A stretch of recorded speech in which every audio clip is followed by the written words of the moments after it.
நான் நல்லா இருக்கிறேன், நான் நல்லது நிறைய பண்ணுறேன், நான் அன்னதானம் கொடுக்குறேன், நான் அள்ளி அள்ளி கொடுக்குறேன், எல்லாருக்கும் நல்லா பேசுகிறேன், நான் நேர்மையாக இருக்கிறேன், உண்மையாக இருக்கிறேன், எனக்கு மட்டும் ஏன் சோகமாக இருக்குது, ஏன் எனக்கு சோதனை வருது, ஏன் எனக்கு வேதனையாக இருக்குது, ஏன் எனக்குள்ளே நோய் உருவாகுது, நான் என்ன தான் அள்ளி கொடுத்தாலும் என்னை வந்து மாற்ற முடியல, நான் நல்லதை செய்கிறவன் எனக்கு வந்து இத்தனை துன்பம் வருதுன்னா எதுவுமே செய்யாமல் ஏமாத்துறான், திருடுறான், எல்லாமே பொய் பேசுகிறான், பணத்துக்காக பஞ்சாயத்து பேசுகிறான், பல விதமான சோதனைலாம் உருவாக்குறான், அவன் நல்லாவே இருக்கிறான். இது என்ன குறித்து வித்தியாசம்? அப்போ நான் நல்லா இருக்கணுமா இல்லை தப்பாக இருக்கணுமா அப்படின்னு ஒரு கேள்வி. உண்மையிலுமே சொல்கிறேன், நீங்கள் போன ஜென்மத்தில் செய்த பாவ பணிகளினுடைய பலனை இப்போது தீர்த்து கொண்டிருக்கின்றன என்று அர்த்தம். இதில் இந்த பாவத்தையெல்லாம் நீக்கிறல கிரியா பண்ணும்போது தான் உங்களுடைய கர்ம வழியில் சேர்ந்து நீங்கி உங்கள் உடலை ஆரோக்கியப்படுத்தி மாற்றி கொண்டு வர முடியும். அதான் நல்லவர்களுக்கு கிடைக்கிற விஷயம். ஆனால் கெட்டவர்களுக்கு அப்படி கிடையாது. எந்த ஜென்மத்தில் என்ன நடந்துச்சுனே தெரியாமல் ஒரு போதையில் வந்த மாதிரி உள்ளே வந்துட்டாங்க. அவன் நல்லா இருக்கிறான்னு நீங்கள் நினைக்கலாம், நிச்சயமாக கிடையவே கிடையாது. அவன் செய்கிறது எல்லாமே தப்பாக இருக்கும். அதுக்கு தேவையான காசை நிறைய சேர்த்துவான், எல்லா கர்ம வினைகளும் உள்வாங்கிக்குவான்.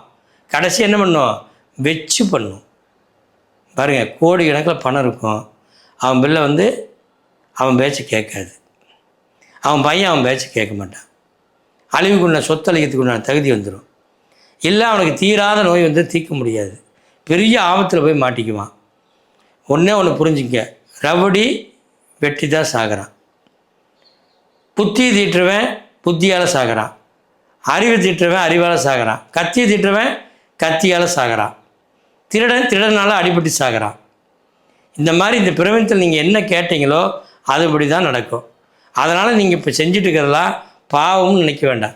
பாவ வினைகள் முன் ஜென்மத்திலிருந்து வந்தது, நாம் நீக்கிட்டு இருக்கிறோம்னு அர்த்தம். அதெல்லாம் மனம் தளர வேண்டாம், சந்தோஷமும் மகிழ்ச்சி இருக்கட்டும். கர்மாவனுடைய வினைப்பயன் பாவத்தை நீக்கிறதுக்கு கிரியா பண்ணும்போது உங்களுடைய எல்லாமே சந்தோஷமாக மாறிடும், உங்கள் வாழ்க்கை பொக்கிஷமாக மாறிடும். இது புரியாமல் தான் நான் நல்லவன், நான் நல்லது பண்ணுறேன், நல்லவன் அப்படி பண்ணாலும் நீங்காது.